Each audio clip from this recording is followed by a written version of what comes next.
So before that time, people were just dumping the tailings pretty much anywhere. So now we have a better understanding, and we want to control that. So by installing a geomembrane cover on top of the tailings, we avoid infiltration of water. We avoid instability of these tailings because instability is very often, if not always, related to the water content. And we avoid infiltration into the groundwater. So that's another big application for in mining. So of course, we have also the heap leach pads where the geomembrane serves to collect the dissolved resource from the residual ore after the primary transformation, and also to store tailings, of course. So in that case, the liner will contribute to the economical balance of the mine as well. It's not only environmental protection; it's also something that contributes to the performance, economical performance of the structure. Floating covers, another application where here we have a sludge pond, and those ponds they stink, to make a long story short. And they're usually close to urban areas as well. So you can see here a road. That's a photo provided to me by Nortini. We put a geomembrane liner on top of them to separate the rainfalls from the sludge, so that minimize the quantity of sludge to be treated, and that avoids any odor, of course. A big application which is coming up is water transportation, water containment and water transport. This is really one of the growing concerns of mankind for the century to come. It is extremely critical in some regions of the world. In Brazil, I think it's not a dominant concern to what I know, at least, and maybe I'm not aware of everything. There are some concerns. There is some agricultural efforts, like the canal you see here is in Brazil. But in some other regions, like the Western US, it's extremely critical. Drought has a tremendous impact on agriculture. So this is something that really must be sorted and must be addressed. So that's an illustration I like. Maybe some of you have seen it already, but we see here the Earth, so the globe. And the volume you see for these elements here reflects the actual volume of water which is available on Earth. So all water on Earth is this sphere here. That's how much water we have, and that we cannot go beyond that. That includes everything. That includes everything: humidity in the air, what is in the ocean, what is in the earth under our feet. It's everything. Now, this is something we cannot use. We don't drink salty water, and we cannot drink that. So we have to focus on what is a liquid fresh water. So something which is accessible that we can consume. That's this smaller portion here. And finally, if we look at how much water is accessible, which is in lake and rivers, and we can actually use for drinking and for irrigation, that's the very small dot you can see here. So just to make a magnification of this region, that's the size, respective size. So we don't have water on Earth. In contrary to the image we see from space, where the entire planet is covered by water, this water, it's a very shallow thickness. I like the image of the apple, and I've read in another source that the entire known life in the universe is maintained in this very shallow skin of the Earth, which is as thick as the skin of an apple. So, and that concentrates the entire life known in the universe, and all this life needs water. So water management, again, is going to be a primary concern, an extreme concern. We are 8 billion people, and there is wildlife and so on. It's an extreme concern we have for the years to come. So all this is very nice, but now let's go back to geosynthetics. What do we expect from a lining system?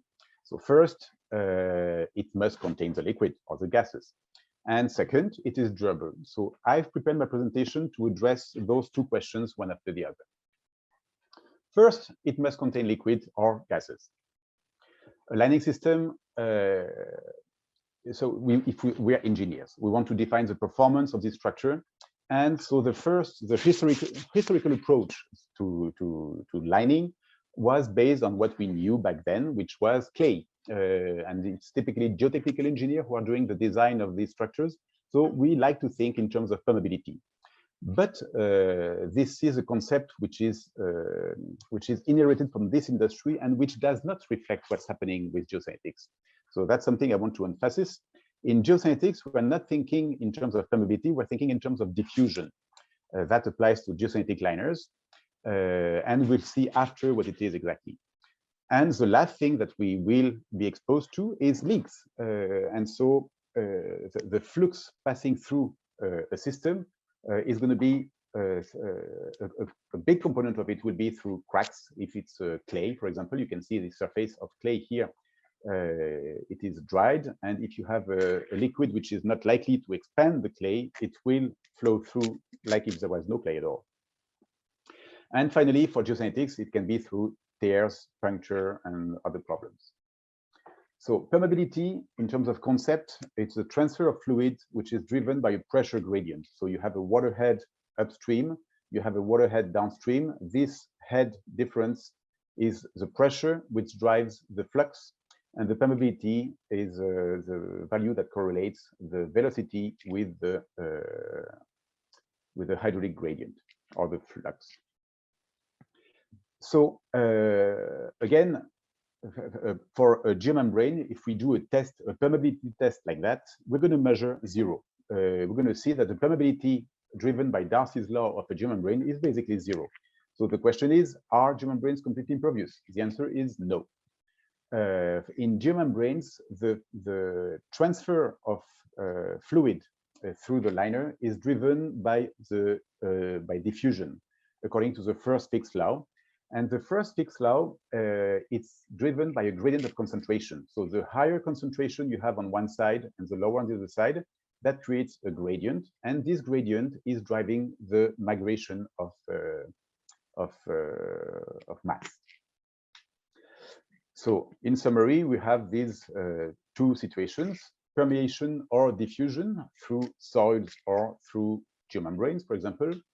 And again, as I said, what are the other sources of flux? Leaks.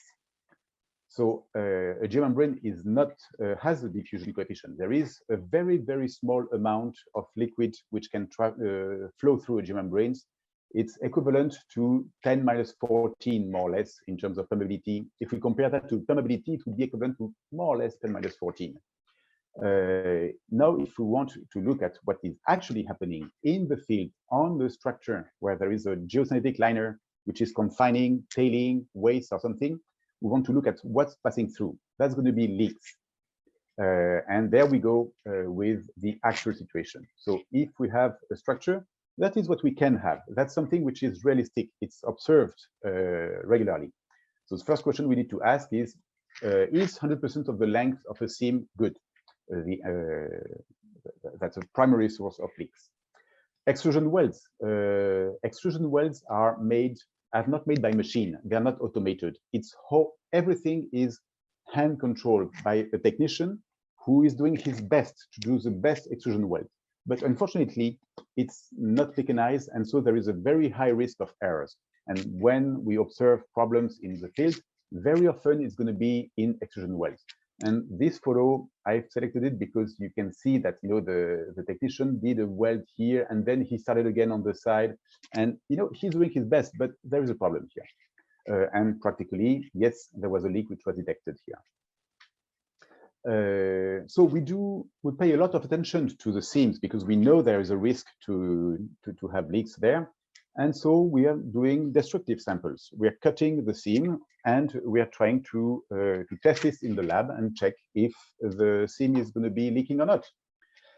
Sometimes people don't realize that you should not cut the destructive sample on the liner. So here, in that case, we had a destructive sample which was cut directly on the geomembrane, and that obviously created a cut, and which was a leak. So all these practices have to be considered. Now we go to the next level of problems, which is backfilling and interaction with construction equipment. Here, in that case, this leak is a big hole. You can see here it's about 30 to 50 centimeters in diameter. So you can imagine that if there is a pond, all the pond will get emptied through that kind of leak within the first month, week or something. It's a huge flow rate. So how did this leak happen? Because of construction equipment of an excavator, which was manipulating the dirt. And in that case, so you have good construction practice. You need to build a berm to be high enough to avoid contact between the equipment and the geomembrane. But unfortunately, this is not always happening. And in that case, there was a faulty manipulation, an error, a human error probably, that made this direct contact between the equipment and the liner. Eric, just one moment. Could Yes. I ask you to speak a little bit slowly, because Okay. we are losing some points, important points. Okay.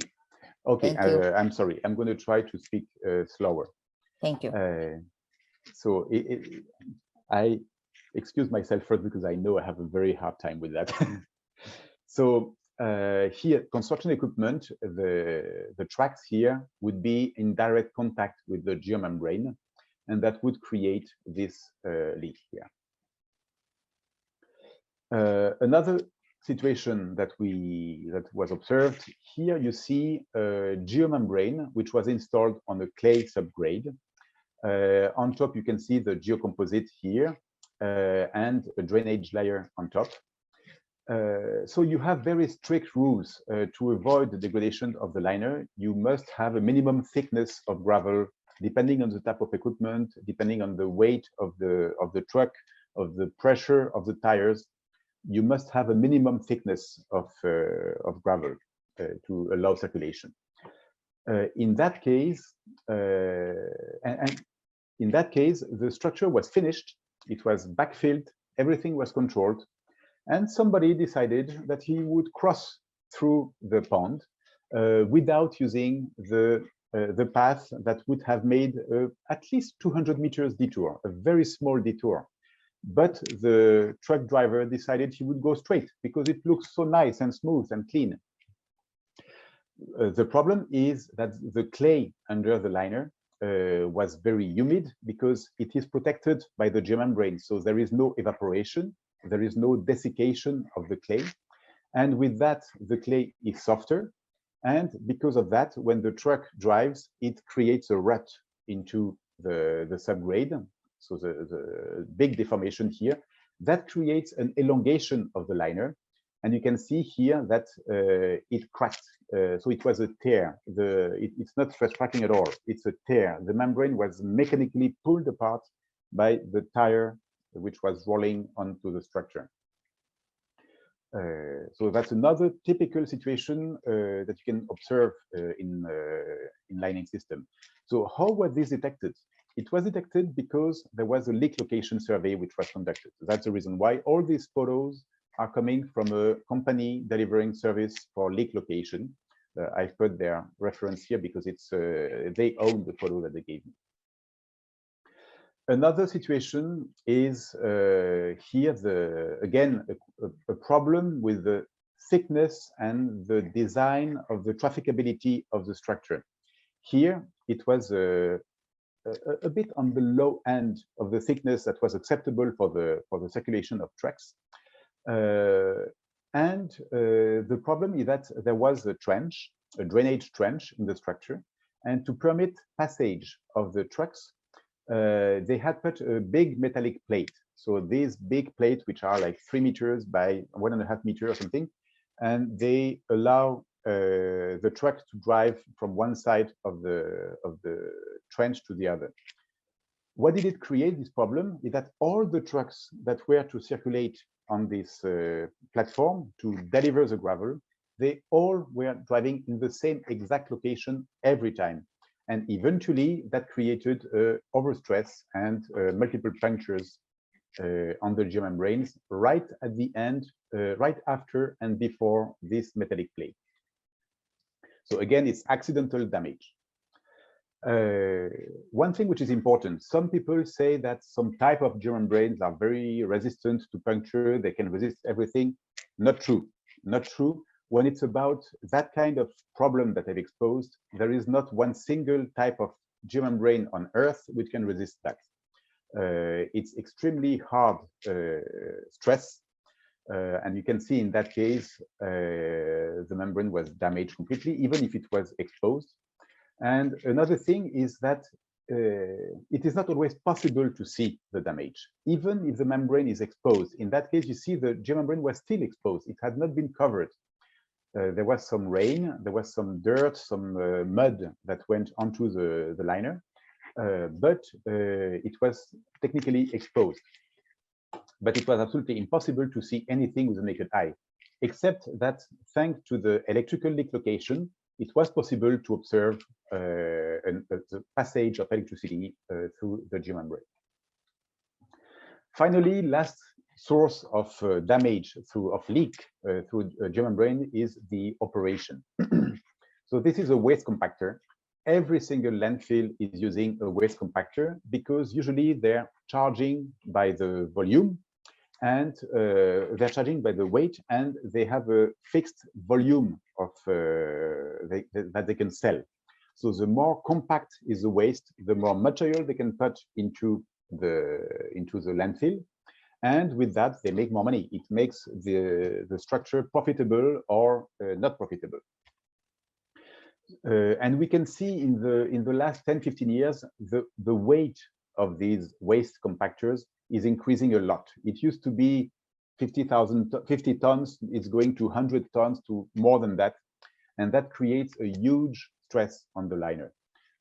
You can see these wheels with the sheep foot drums. It's extremely aggressive on the system.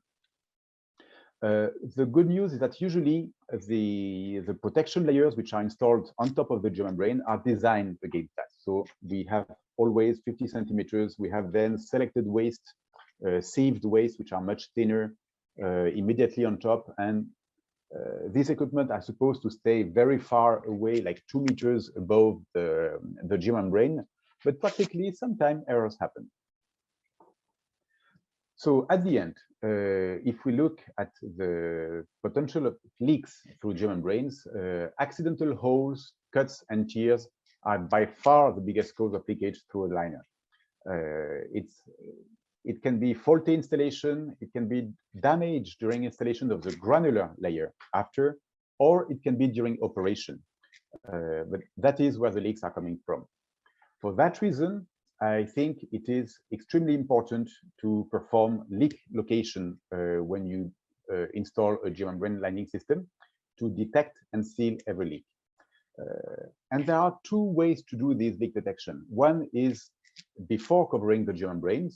So when the membrane has been installed, assembled, all the welds are finished, but there is no gravel yet. So in that case, we can do a first series of inspection, which is going to be the water puddle method or the spark test, essentially. So the spark test is another test. I'm not going into the details. Just remember that there are tests, and it's even ASTM standards, which are describing the leak detection strategy that you can use on the lining system. And then, after installation of the gravel cover, we can do another type of leak location, still electrical leak location, with the dipole method, and that would come as in the second stage. I recommend that both methods are conducted for a very simple reason, is for liability and to accelerate the treatment of problems.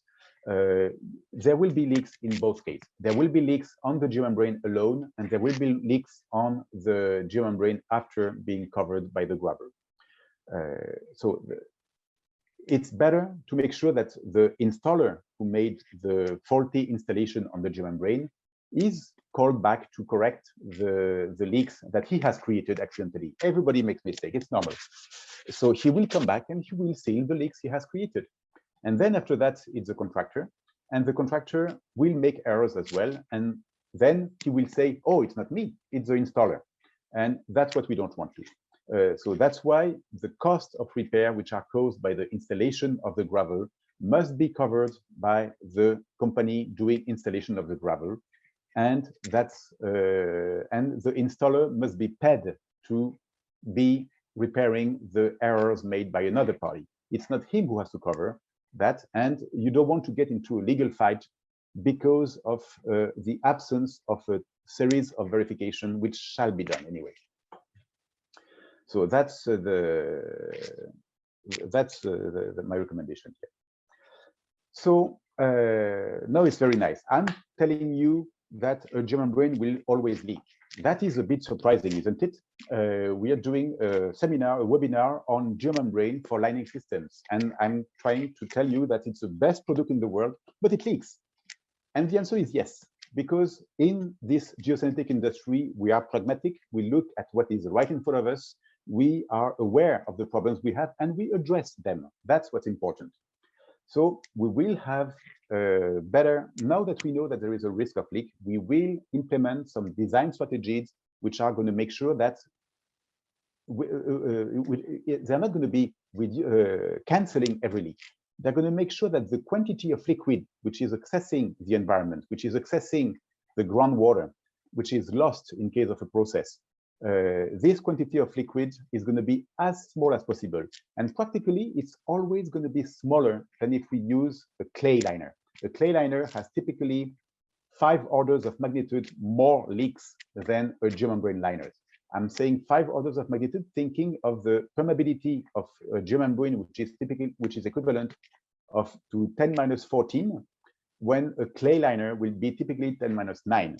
So yes, we have leaks, but even with those leaks, we're still much better. So there is a number of papers available which are describing the importance of leak location and how it affects, what are the results and how much leaks there are. So there is a paper here by Carl Charpentier, who actually is the gentleman who gave me all the photos you've seen before.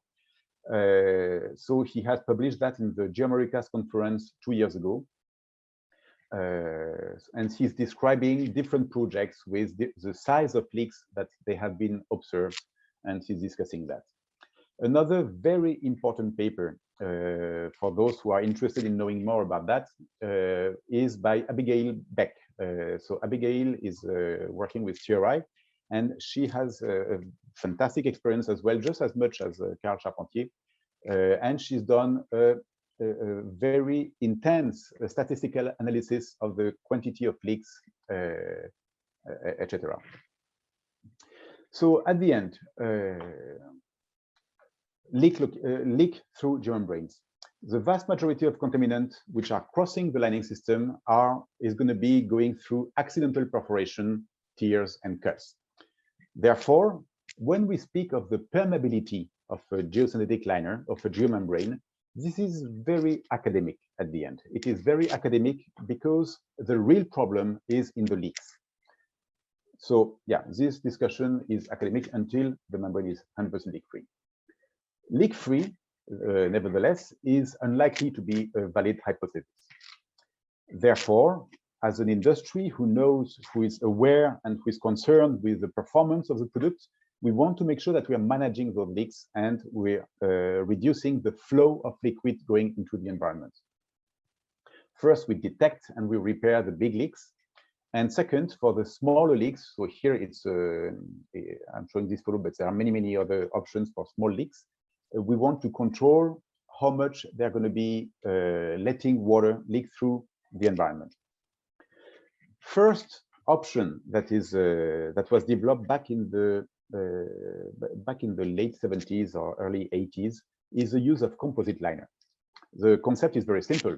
We are combining the properties of a liner, of a HDPE geomembrane, which has virtually zero permeability to liquid and a very small diffusion coefficient. If there is a hole in this liner, we're going to make sure that the substrate, which is under the geomembrane, has the smallest possible permeability. And by having a small permeability, we're avoiding a large quantity of liquid to enter the clay. So the low permeability subgrade can be a compacted clay, or it can be a GCL. GCL is for geosynthetic clay liner. This is a product which is made of 2 layers of geotextile with the bentonite in the middle, the bentonite being a very, very low permeability clay, which is selected for this application. So this photo here is from Norpin, from Engepol. And what was interesting in this project, when I spoke with Carolina, is that the floor of the project is compacted clay, and the slopes are a GCL. Why would that be? It's very simple. Compacting clay on a slope is extremely difficult, if ever possible. So on a slope, you're going to have a very, very hard time to obtain, to achieve a good compaction, therefore a low permeability for a clay, while unrolling a GCL can be very simple and very expeditive. You just unroll the product and you have your very low permeability layer on the slope. On the floor, however, if you're in a region where the soil has a low enough permeability, you can benefit from that and manipulate it, make sure that it has the lowest possible permeability, and there you have your composite liner. So just to work with cartoons, if you have a single liner, you have a certain flow that can go through the liner. But when you're installing a GCL or a clay liner under the geomembrane, then you are reducing from the flow passing through the same exact hole. What is controlling the flow into the environment? So of course, the head of liquid. The more water head you're going to have, the more pressure you're going to have pushing the liquid into the soil, and therefore, if you can reduce the water, if you can control the water head, that's the first thing to do. But that's usually a design question, design parameter. The number of size of the holes are going to be very critical for the flow entering the environment. So the less hole, the less flow, of course. And finally, the permeability of the subgrade, and that's where you use GCLs. So the number and size, so the head of the liquid on the liner is something that depends on the design and the function. We cannot change that for simple composite liner. The number and size of holes which are in the liner, this is something which is driven, which can be controlled by leak detection. So electrical leak location, detecting leak, avoiding leaks through the liner is going to allow us to control and to reduce the infiltration into the soil. And finally, the permeability of the subgrade is something where we can use a GCL to reduce the entry of liquid. Now let's look at double lining systems. So we have a composite liner. Now let's look at what's happening if we are adding a second layer. So in that case, we have to look at, so the flow of liquid passing through the environment is going to be controlled by the head of liquid on the secondary liner. So in that case, we are no longer, this parameter is no longer driven by the design of the project, because we're controlling this design. We're controlling the head of liquid on the secondary liner by having 2 liners and a drainage layer in between. And of course, the same number of and size of holes on the secondary liner will have an important, but by reducing the head of liquid on the secondary liner, you are reducing by an equivalent factor the flow through the environment. And say permeability is the same. So again, the contribution of a double liner here is to reduce the head of liquid on the secondary liner. Instead of having this head H1 here pushing the liquid through the liner, we have only this shallow layer of water H2, which is pushing the liquid through the environment. So we have a much smaller flow into the environment. Thanks to this drainage geocomposite here. So now that we know that we can control the water head into the which is prevailing on the secondary drainage layer, we want to know how we can control that. So that's very simple. Again, what can enter the drainage layer? What can access this layer here, the drainage geocomposite layer? So that's what we want to control. that is going to be defined by the number and size of holes in the primary liner, and that's going to be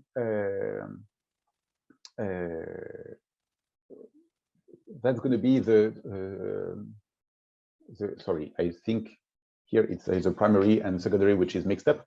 What's going to be controlling is the head of liquid through the primary liner here.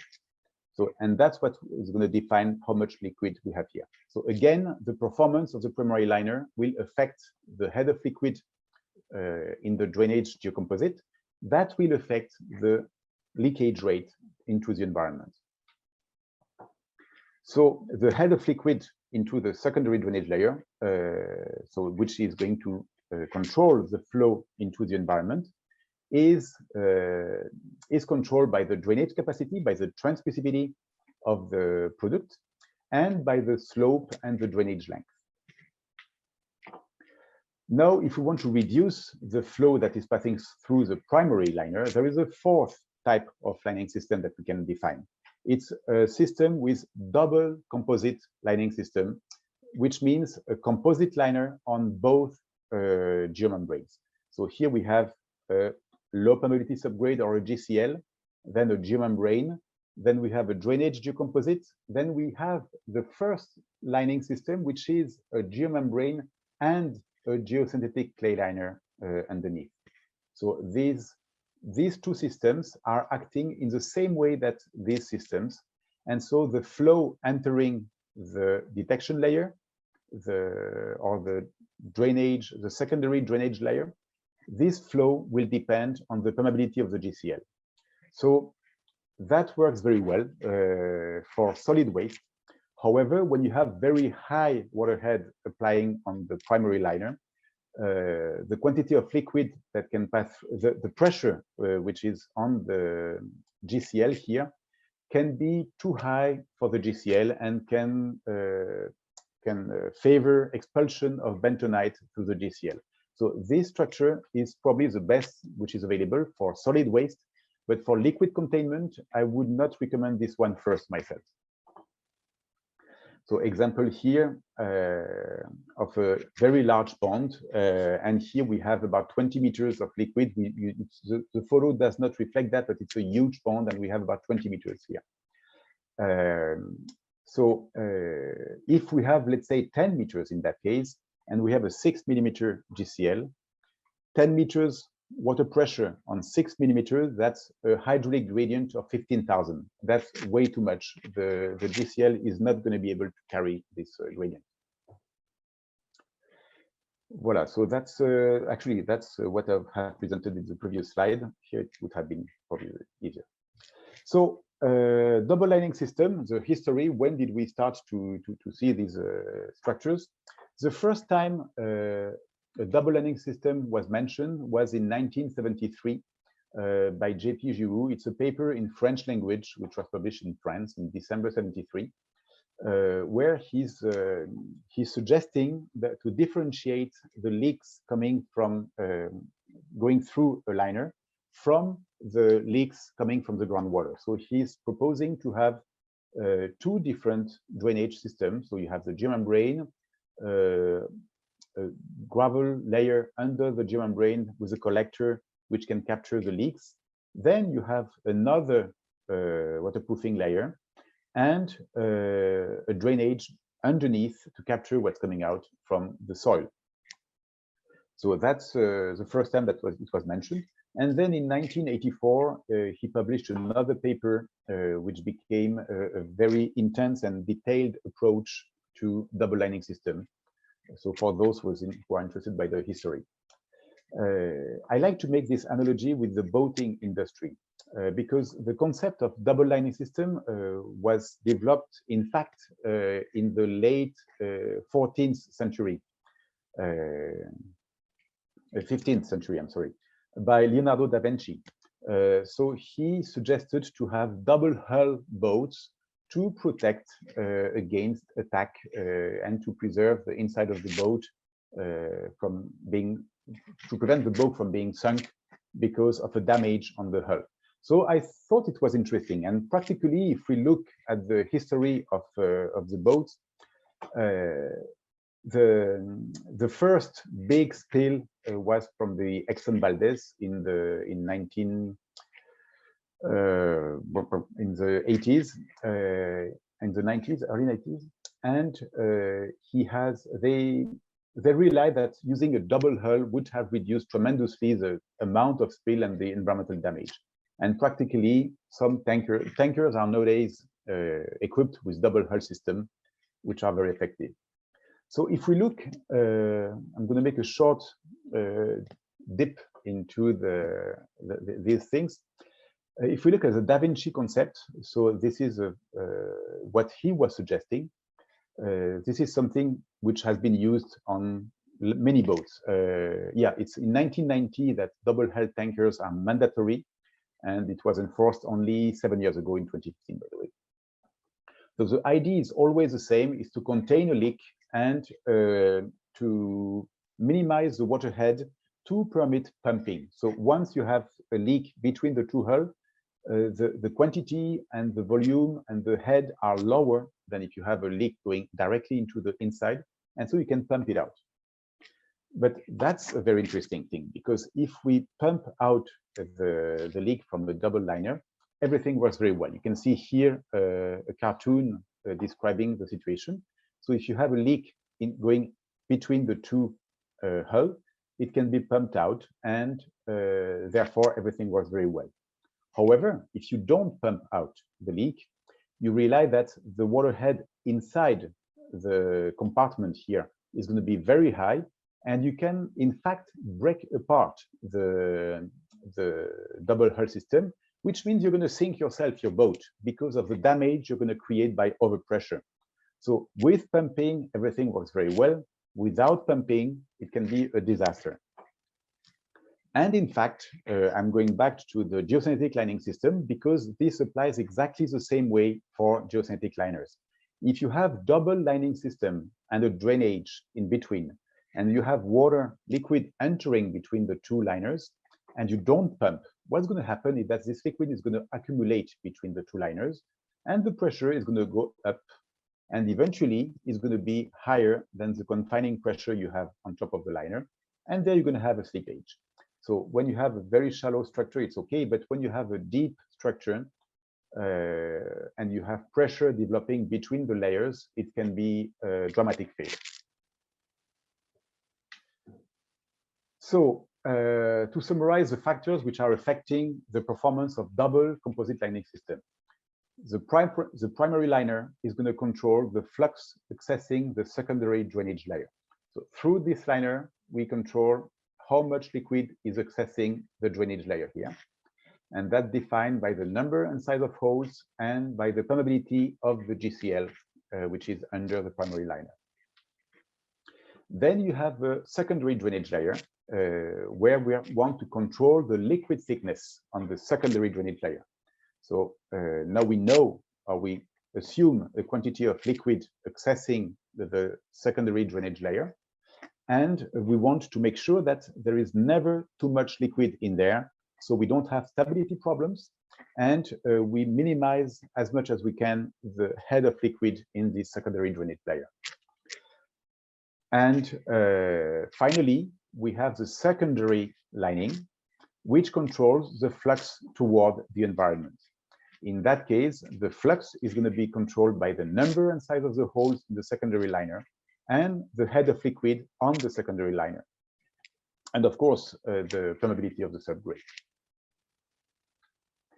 So if we want to quantify this leakage rate, I'm going to try to be a bit more expeditive on these theoretical aspects, but the flow of liquid going through a hole when there is an infinite media underneath is defined by Bernoulli equation. And by the way, this equation was developed in the 18th century.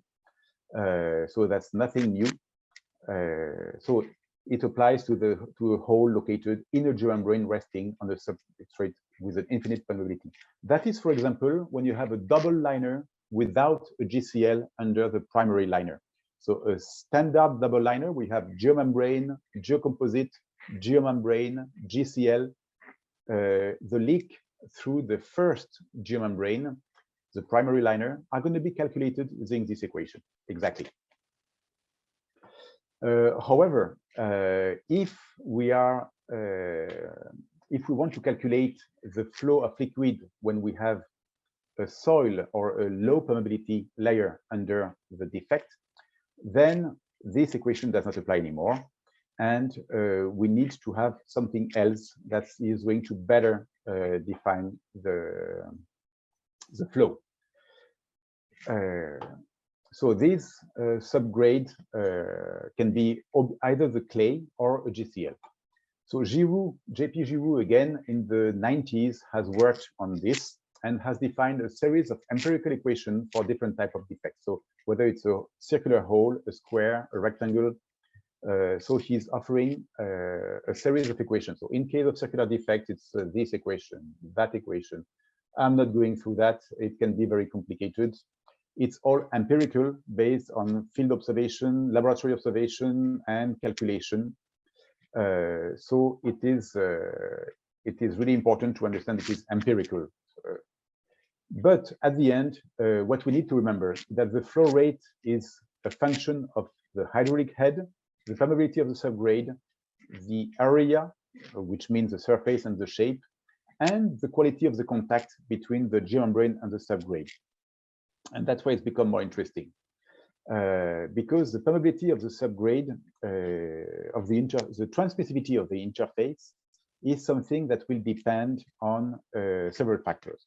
So after this work done by JP Giroux in the late 90s, Kerry Rowe has worked on that again, and he started in the 2000, and eventually in 2012 he has published a major lecture, short and long-term leakage through composite liners, the 7th Arthur-Casagon lecture. That's something that anybody who is working in geosynthetics must have read. I'm not going to summarize this work in this paper. I'm directing you to this document. You will find it on the web. It's easy to find. So you can just go there, Google this, and you will find it immediately.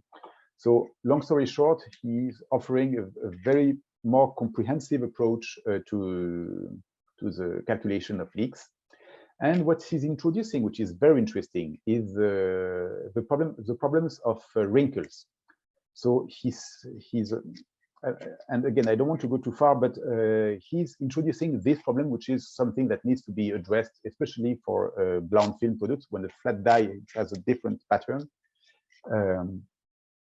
But when you have a leak on a wrinkle, under the wrinkle you have a volume of air which is a void, and therefore you do not use the same equation. You're back to using the Bernoulli equation to calculate the flow, and that gives a much higher flow. And so he considers what is the length of wrinkles which are interconnected together. Because if there is any leak in any location on one of these wrinkles, then the liquid will enter here and will propagate everywhere. And that's going to create a very large surface of infiltration into the subgrade. So I'm not going to go through the detail of this. Please read the document by Kerry Rowe. But what's important to remember is that to avoid this, what is critical is to make sure that the geomembrane is backfilled when there is the less quantity of wrinkles. As little wrinkles as possible, so that means there will not be so many interconnected wrinkles. And that means backfilling during the coolest time of the day when the membrane is contracted and has not so many wrinkles. So now, how do we design the secondary drainage layer? So again, it's something which is affecting the flow. The flow entering the secondary drainage layer must be taken away and removed in a collector, so we don't have a high waterhead on the secondary liner. Secondary drainage layers are typically geosynthetic drainage layers. There are two reasons for that. Well, besides the cost. The primary reason is that it's a much better performance. It's a higher transmissivity typically, and the performance is consistent throughout the entire surface, You have the same property everywhere. And so it's better in terms of design to know what you're doing. The second very important motivation is that it is a geosynthetic. It is not gravel. So you have much less risk to damage the geosynthetic when installing this material. Actually, I presented the information the other way around here, but it's the same. You have a high risk of damaging the liner when you backfill gravel. So it's better to avoid that and to install a geosynthetic drainage layer, which will not damage the liner. So Giroux has made a huge quantity of calculation, projection, and again, I'm already a little bit behind schedule, so I will avoid going through all the details of the calculation. But he has looked at every possible option, the different slope, different lengths, boundary of the wetted zone. So when you have a leak here, the water is going to infiltrate into the drainage layer, and it will go in every direction, and that's going to create a wetted region in the secondary drainage layer. He has estimated what would be the liquid thickness of the secondary drainage layer, etc., etc., position of defect, number of defects. So if you have multiple holes side by side, how it is going to affect. If you want to know everything about that, please review this paper from '97. It's very exhaustive. You can read 90 pages of simulation. It's very long. I'm going straight to the conclusion. Conclusion is that the GeoNet are basically appropriate for use as secondary connection layers, considering always that there is a reasonable quality of installation. Of course, if the primary liner is not well installed and it's leaking far beyond what is reasonable to consider, that's not going to be true. But for a proper made installation with properly welded geomembrane, with a number of leak per hectares, which is small enough, that means probably having a leak detection layer, which was conducted, by the way, with all these parameters, then the GeoNet will be an appropriate structure as a secondary drainage layer. So he's thinking of products which are 6 millimeters in thickness, typically. So they're going to be filled by leachate in some areas around typical defects, but at the end, it's not critical. That's where he recommends to have a primary liner used, constituted of a composite liner, a geomembrane and a GCL, so that the flow through the defect is not likely to fill the GeoNet too quickly. So, yeah, but okay, that's what I was saying right before. What is important for these observations is that this statement focuses on landfills where the head on the primary liner is typically 300 millimeters. So when you have a deep pond, I would not recommend myself the use of a GCL under the primary liner of a composite liner. So that's a different approach, and the drainage layer is usually considered as a detection layer, more than so it's not exactly the same approach. So further comment on the double lining system. I insist very much when you have a double lining system, it is extremely important to not forget to pump the liquid between the two liners. Without pumping, if you have two liners superposed, then the two liners are nothing more than a single liner with extra layers and with additional risk attached to these two layers. Basically, you're increasing the risk, you're not decreasing them. So it's very important, you increase the risk by the stability in particular. So it is extremely important to have in place a strategy to pump the liquid which is accumulated between the two liners in the drainage layer. So that's really the key design consideration that we must keep in mind when designing a lining system. So if I summarize what I was saying before, a single geomembrane installed on any subgrade is, it may work, but the risk of having something that's not going to be functional is very high. It's much better to acknowledge that if you want to install a waterproofing system, you must have a liner. You must have a low permeability subgrade to create a composite liner. And if you're in some circumstance which suggests or which require a very high security for the protection of the environment, then you must go towards using double lining systems. And the double lining systems has its own rules for design. So you must control the thickness and what I just explained. So that's really what's important. The double lining, a geomembrane by itself is not sufficient. It's not something that certifies, that guarantees waterproofing. Installation, design, and type of structure, multiple layers combined together are going to make the system efficient. Second question that comes after is, and we're back to the original question at the beginning, is what we expect from the lining system. It must be durable. If we install a plastic sheet from the hardware shop, it's going to work for the first week and then it's gone. So we must have something that is durable. So before we enter into durability considerations, I want to make sure that we have a good understanding of the difference between the durability and the design life. And that we weigh what it means. When we design a structure as human beings for the environment, for everything, we think in terms of design life and service life. There is always a design life for any structure. The design life is usually not that long. It's usually 100 years, 150 years, 120 years. Sometimes I've seen sometime in extreme situation more than that, but it's extreme situation.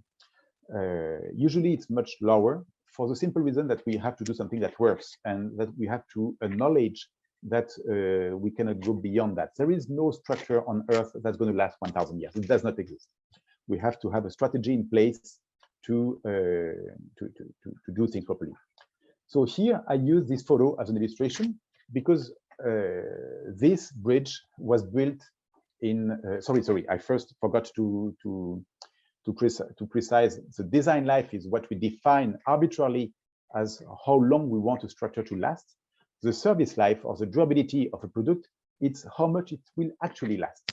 So, and we want to make sure that the durability of a geomembrane will be higher than the service life, the design life we're expecting from the structure. So here, for example, I used ancient Roman structure because we all like that. It's nice. And they're still there after 2,000 years, and it's very impressive. It is indeed impressive because they built much more than one or two, and they all disappeared except a few of them. So here, this structure is still standing, but it has lost, what's interesting is that it has lost its efficiency after 600 years. It has lasted for about 6 centuries before it lost its capacity to actually convey water and convey people normally. But when I read about that, what was interesting is that by the time, there was nobody living around anymore. So the structure has been built with a fantastic design. It has lasted forever, but at the end, it stopped being efficient and functional after only 600 years. So it was largely over-designed, but we can say that the design life, the service life of the waterproofing component in particular, was much longer than the design life, which was probably not well defined actually at that time. So again, I insist again. So now going back to geocynetics, the durability for a geocynetic is going to be only limited by the fact that the product has to be installed properly. If you have a structure which leaks immediately after installation, if it's not well designed and the structure is losing, it's tearing and breaking apart in the first year, we don't even need to think of durability. So first thing first, a structure, the durability is important only when we have a well-designed structure and well-installed structure. The End-of-life criteria are going to be met when can be met during construction. So that's there we address survivability. During the operation of the structure, then we are discussing the performance of the structure, the design, what we actually do as engineers. And finally, when the structure is perfect, well installed, well designed, then only at the end we're looking at the durability consequence. So we still need to have a material that delivers that. But please keep in mind that durability is the last concern when the design is not good. So again, the survivability, the material must resist construction stress, performance, that's what I just explained. What it means practically. So survivability, we're talking of delivering and unrolling the rolls. We're talking of assembling the product into a continuous layer. So we have layers which are 5, 6, 7 meters wide, and we want to weld them together to make sure it's continuous. And then we have to cover them with gravel or whatever material comes after. Then we have the performance of the product. We want it to resist to the stress for which it was installed. So if it's a waste management structure, waste confinement structure, it will have to resist to 300 kPa, 500 kPa, 200 kPa of pressure from the waste, for example. If it's tailings, it can be 1,000 kPa, it can be 2,000 kPa. So puncture by aggregate, slope stability are the typical things that we need to address for the performance. And finally, the durability is what is triggering many interest in scientists. How do we make sure that the material will preserve its property over its entire service life? And there we're talking of resistance to the environment of service, and we will discuss a little bit the difference between exposed and covered geomembranes. So I've drawn a little arrow in the bottom of the screen, and so we're going to travel from left to right here. So installation, in-service, and long-term performance. Let's start with survivability. Designing for survivability, that is something which is essentially based on field experience. That's after making lots of errors, after having rolls lost, after realize that puncture was not working as we were expecting, and so on, that eventually we defined rules that we can follow. So it's really based on field experience. And a very, very little theory in some aspects, but mostly field experience. So that starts with storage and handling. How do we travel with the product? How we bring them to the site, and how they are stored before being unrolled and installed.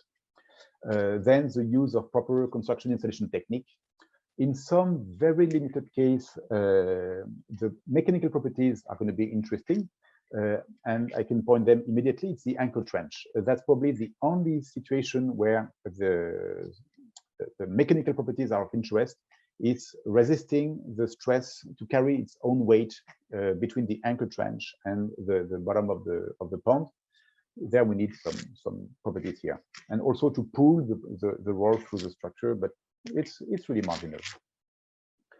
Survivability, that's going to be also the use of adequate cushioning material. So a geomembrane, if you put it in direct contact with big stone, 50 millimeters, there is no possibility that it's going to survive. You must have a cushioning product. The cushioning product can be a GCL under the geomembrane. It can be a geotextile or a drainage geocomposite above the geomembrane. But without such a product, the liner is likely to be leaking way more than what we're expecting when we do the design of the structure, etc., etc. So survivability, that's the first step. So this is a photo I took while visiting a project, and you can see I don't need really to go very far in detail to explain why this is completely wrong. The rolls had been dumped by the truck. He had just lifted the platform behind, and he had dumped everything. It was a disaster. You can see just by looking at the shape of this roll here that it looks like a banana. It's no longer straight. So obviously the geotextile which is in there has been elongated a lot in this region. It no longer has a property that we're expecting from it, and that's not going to help at all. Here it rained, so the storage of the product was not well located. It was located at the bottom of a slope, exactly where it shall not be, and it rained. And so you see maybe the rill on the surface of the clay here. So lots of mud flowed down the slope and accumulated. And here it's you don't see because it's a black and white photo, but it's an erosion control product here, and it's completely filled with the mud coming from the slope. So this product can be thrown to the garbage right away. It's not going to be helpful for the project. So this is exactly the kind of situation where you don't want to do. There is an ASTM standard that describes how to do the storage and handling. There are very well described rules, so they have to be followed. Now let's look at a more realistic approach to survivability. If you want the liner to be well installed, so you can see here very little wrinkles. You can see the GCL, which is here, the geomembrane. You can see here a four-wheel equipment with low pressure tire, which is here. The excavator here, which is helping for the installation of the GCL, is not rolling on the product itself. It's behind, so there is no interaction between the tracks and the GCL. So at the end, all this has been, lots of research was done in the 80s, 90s. And now we can define what are the minimum criteria for gravel puncture, depending on the thickness of the geomembrane, depending on the size of the gravel. The thickness of the geomembrane is also going to affect the ease of welding. The very thin geomembrane, like 1 millimeter or even less, is going to be very difficult to weld, very difficult to achieve a proper welding with a too thin geomembrane. After that, we need to have a minimum thickness of gravel backfill on top of the geomembrane to make sure that the truck that would circulate to deliver another more gravel, by the way, will not damage, as I've shown you at the beginning of the presentation. So we want to make sure that there is a sufficient thickness of gravel there, and the type of equipment used has to be controlled. So again, pressure of the tires, weight of the thing. If it's a track equipment, the width of the tracks to make sure that there is a low ground pressure, etc., etc. So all this is very well defined. It's all based on construction practice. It's learning by errors, basically. But at the end, it's a lot of know-how. I really want to insist on that. The installer is the one who knows how to do. We can give some guidance, but when you're in the field, there is no two projects which are the same. You always have to adapt to the reality of a given project. Sometimes you just cannot do anything but to drive on the system, so you must prepare that accordingly. So it's very important to use experienced installers who have some experience, who have history with installation and who can demonstrate that they are able to do that. So that was for survivability. Now for the performance, that's really a design itself. And I have to say that there is a lot of literature on this. And I don't want to go too far again. I'm already probably very late. Yes. So the typical thing we have to address when we design for the performance of a lining system is the soil geomembrane interaction. So the two key things are the resistance to gravel puncture and the interface shear properties. For gravel puncture, I'm using all the time the guidance developed in the 90s by Kerner, Wilson, Larejo, and at the end it's using a lot test equipment that you can see here, which allows to replicate in the lab the interaction between the gravel and the geoscientific under specific normal loads. For shear strength properties, there are the shear boxes, and I'm not going to go into detail here. Sometimes interface friction is a concern, sometimes surface erosion, sometimes there are other situations that need to be addressed. Every product is different. The design which is done for one product may not apply for the next one or for the third one. So it's really something that has to be done. That's the engineer's job. The engineer has to do that. And the good news is that there is a lot of information, as I said.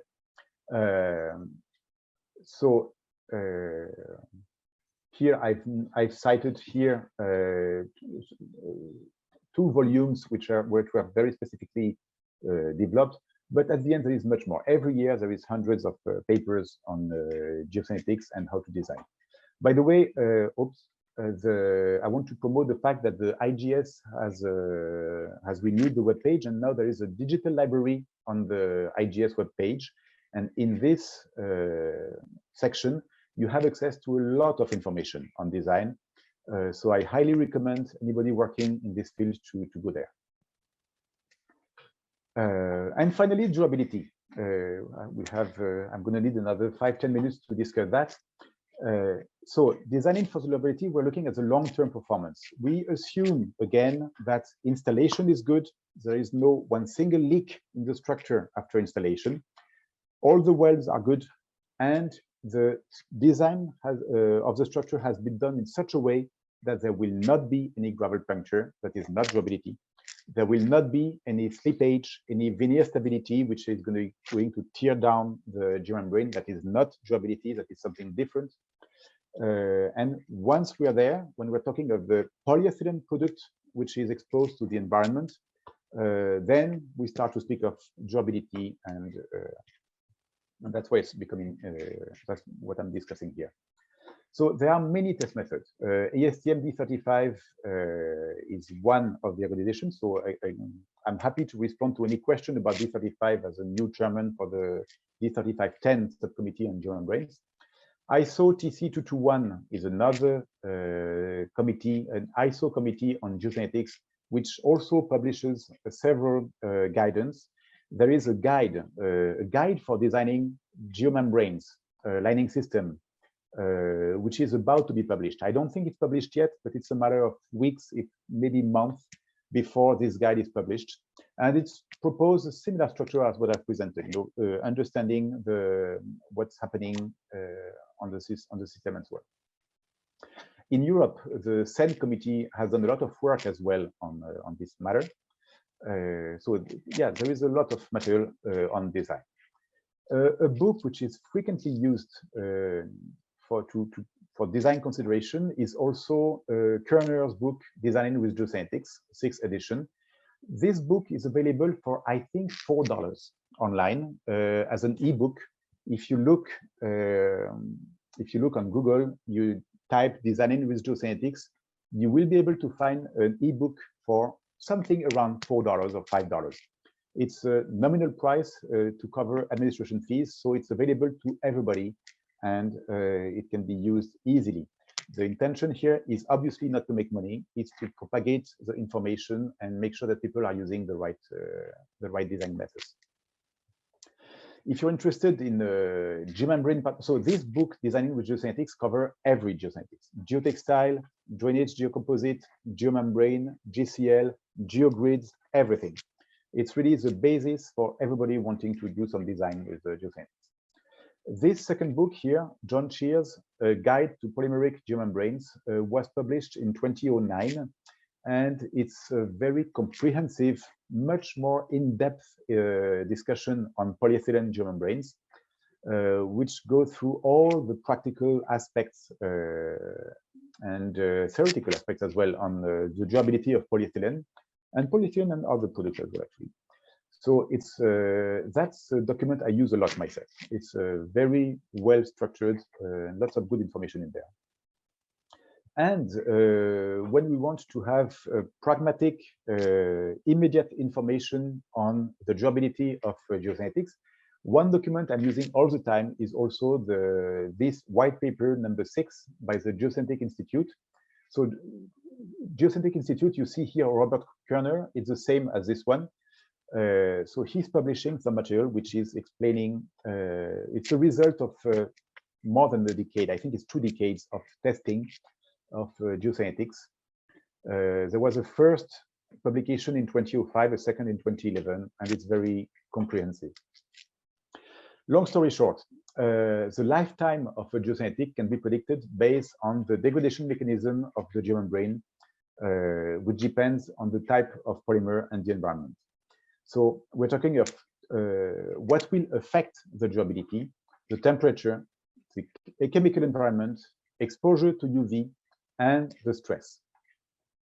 When we want to do the estimation of the service life of geosynthetic, we want to look at what is the failure mechanism that's going to make it not functional. So we're looking at cracking of the geosynthetics. That's something that's going to be influenced by everything around the operation. So the time to cracking is defined by the durability of the product. So the typical end of life that we consider is a reduction of 50% of the elongation at break of geomembrane. I insist on elongation. It's not the strength. When we design geosynthetic lining system, we design them for waterproofing, and waterproofing has nothing to do with the strength. It has to do with the continuity of the structure. So as long as the product can elongate but stay impervious, it's still performing. When it breaks, when it cracks, then it leaks. So that's why we look at the elongation at break and not at the strength of the product. For polyethylene, for HDPE, the degradation mechanism which are going to affect the continuity, the waterproofing ability of the geomembrane are oxidation, which can be either UV or heat, molecular chain reorganization, which is in fact stress cracking among other things, and chemical dissolution, but that's only with very specific chemicals. Practically, HDPE is resistant to most of the typical chemicals we're going to find. Chlorine is not good for HDPE, that's a fact. And very few other chemicals may affect the durability of HDPE. But remember that the chemical bottles are typically made of polyethylene. So that's how resistant it is.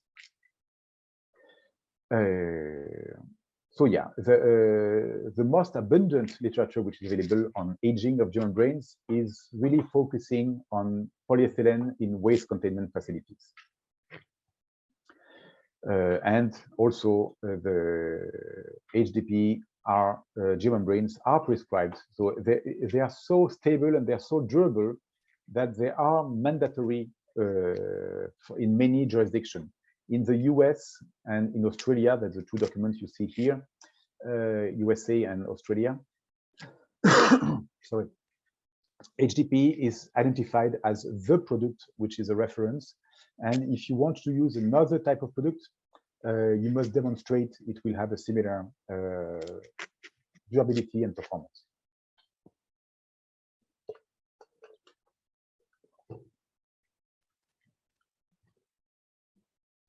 So yeah, for polyethylene, it's really oxidation and stress cracking, which are the two degradation mechanisms. The good news is that polyethylene geomembranes are formulated to resist oxidation. We add antioxidant in the polyethylene, so it does not start to degrade immediately after exposition to the air. And the rate of oxidation depends on the temperature. Therefore, what's important is that the lifetime prediction for HDPE geomembrane will depend on the application and the location on Earth, not because of, well, the chemical environment, yes, will affect a little bit, but the most important implication of this statement is the temperature. The temperature will depend on the location on Earth. So you can see here different location on Earth, and here in Brazil, you're not in this, you probably have a harsher condition that we have in Canada, as you can see here in northern Canada, or in Europe. So yes, you do have higher temperatures here. You need to address that and be in control of the effect of temperature. So oxidation process for geomembrane. Another thing which is very important. If you take a sample of a geomembrane from the field and you run a mechanical test on it, you will observe until it has reached almost its end of life, you will observe that the mechanical properties are almost the same as in the beginning. So there is very little change of mechanical properties over time. And what changes over time is the antioxidant depletion. You lose the antioxidant, and when you're out of antioxidant, then you start to have mechanical change in mechanical properties. So prediction of lifetime prediction for HGP geomembranes, that's the data which are published in the GRY white paper number 6.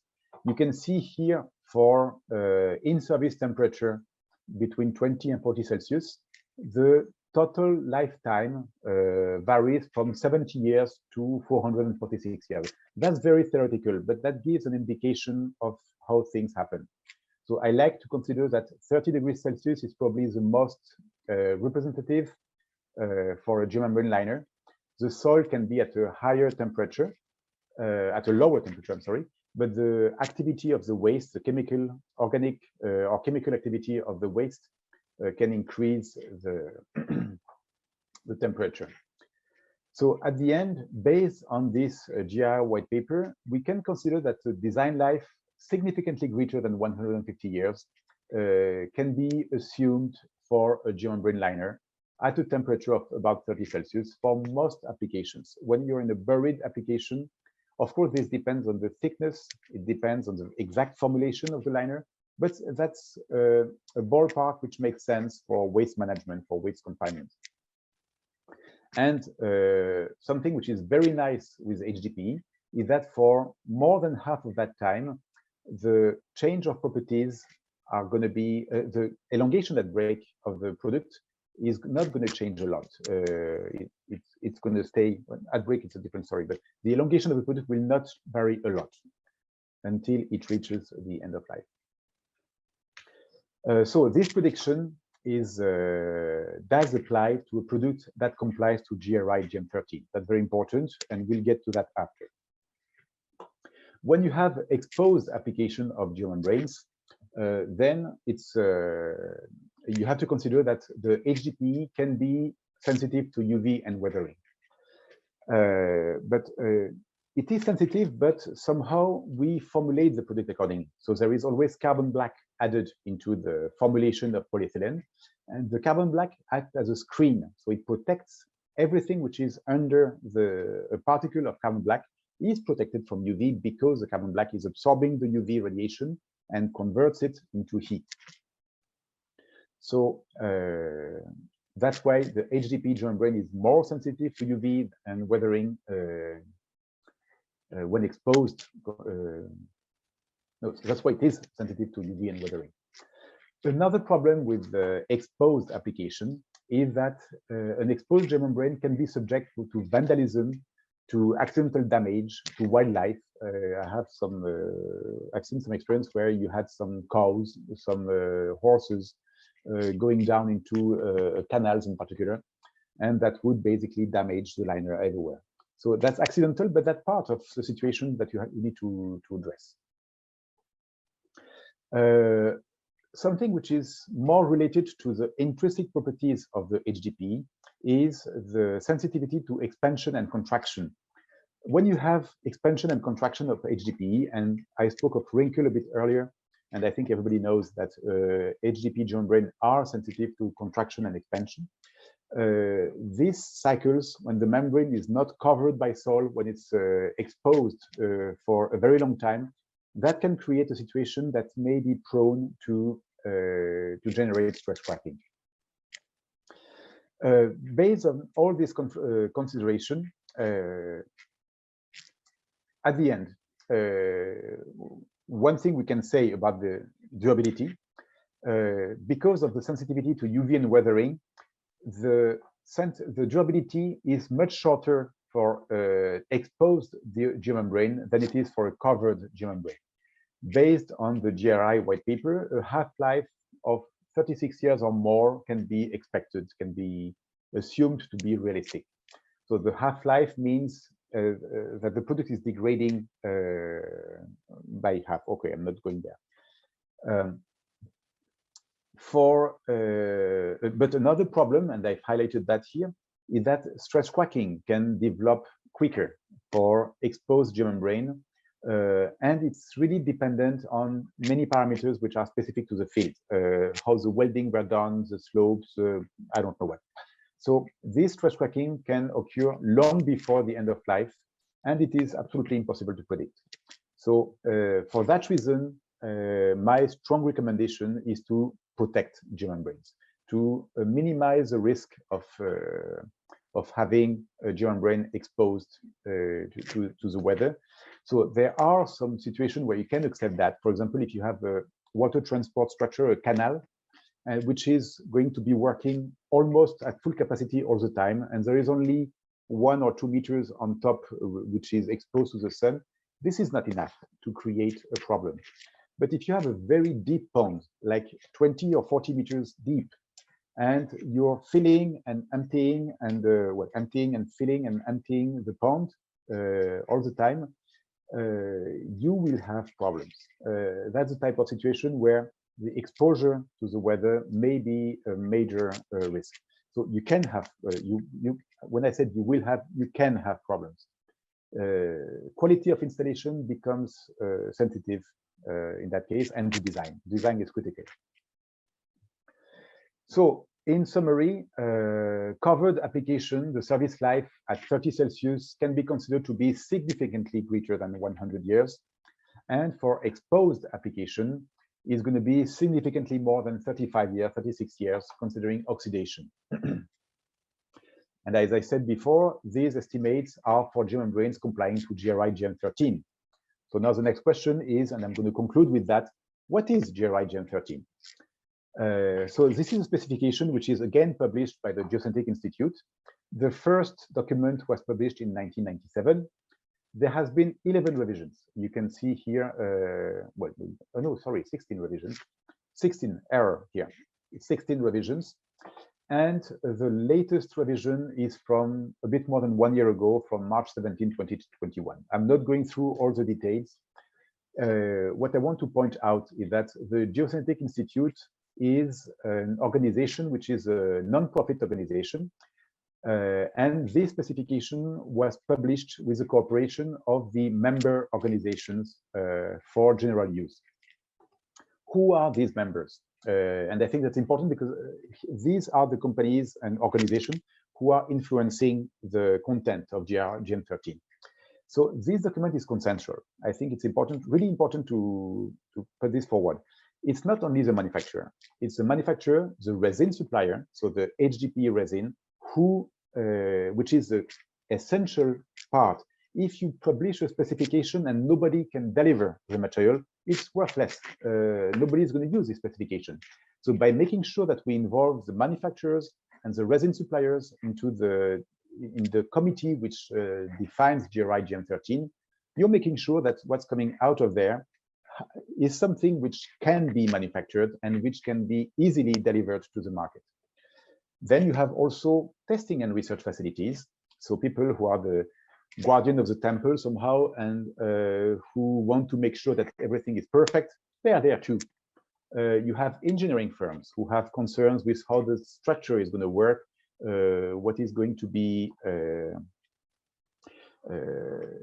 how practical the specification is going to be, how they can correlate the specification with the way they design the structures. They're in this group too. You have users, different type of users. So, for example, landfill operators or mining companies. Some of them are members of the Geoscientific Institute.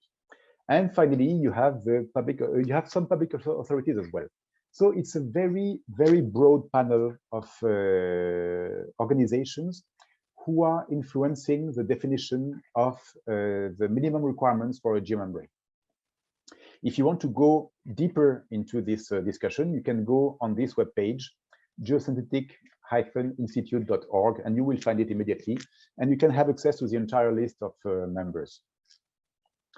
So I'm skipping the details, the text detail, and go straight to the table with the values that we like to see in a specification.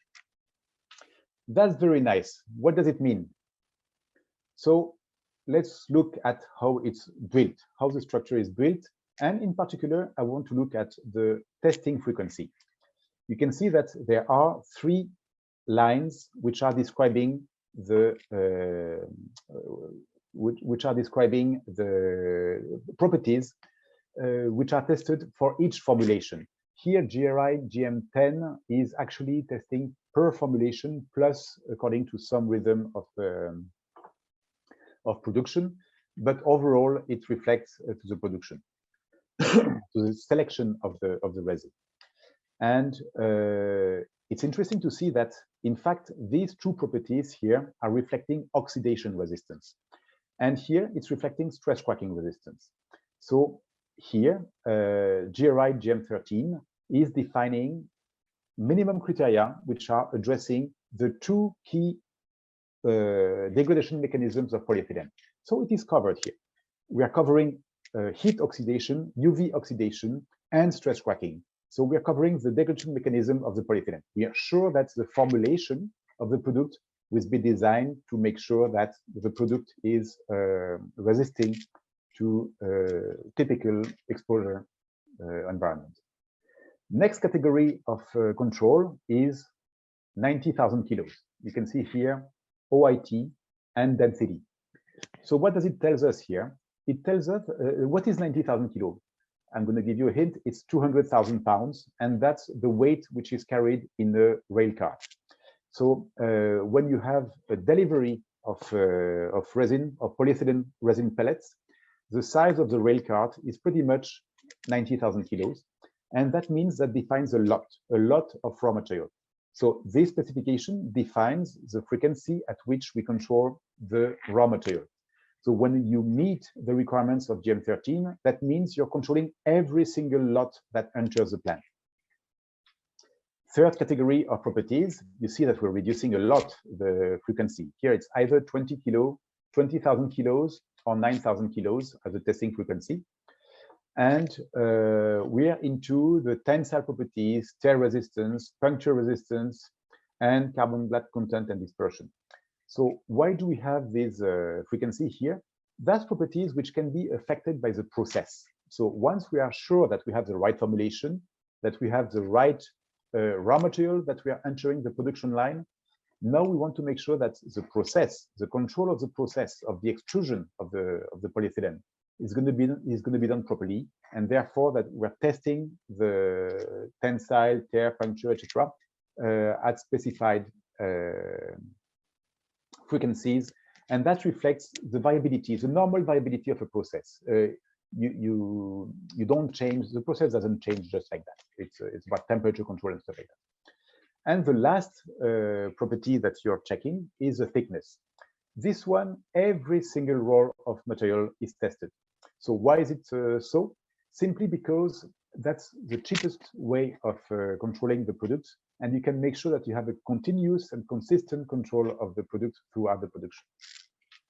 So again, as a summary, what I've highlighted in orange here is a formulation. Then in green is the rail cart, and finally, when you get into the rolls themselves, it's higher frequencies, and that's where we get.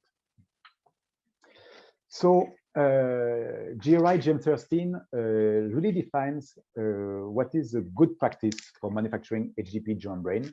It has a lot of history. There is 25 years of experience with this product, and we're talking of billions of square meters of material installed throughout the world. Lots of case study, largest field experience ever. There are many suppliers available. So if you're thinking like in 20 years, I want to do an expansion for a project, the good news is that with GRI GM13, you will always be able to find a supplier capable to deliver the same material. So you can assemble, you can make junctions between the old and the new structure. And let's not hide it. It means it's going to be a competitive market because there is a few suppliers delivering this quality. I have to say that GM13 is a baseline, which is well known. It is also possible to have special formulation for some applications. If you read the beginning of GM13, which is available for free on the web, by the way, it's specifically written that this defines minimum requirements and it can be improved for specific projects.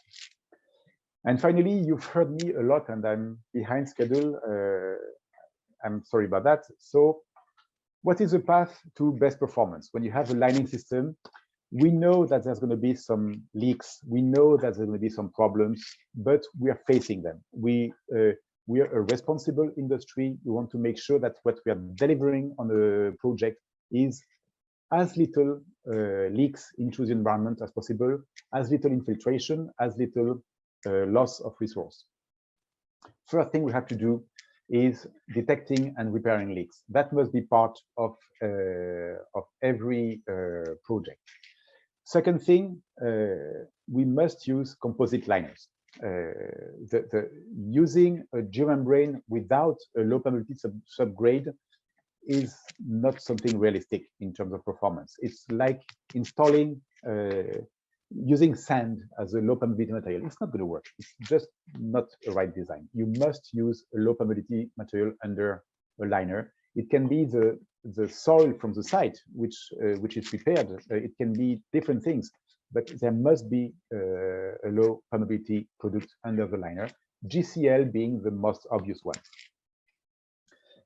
When you have situation where you have a deep pond or you have situations which are more demanding, then you can use double liners. A double lining system will reduce tremendously by orders of magnitude the quantity of leakage through the environment, especially for deep ponds.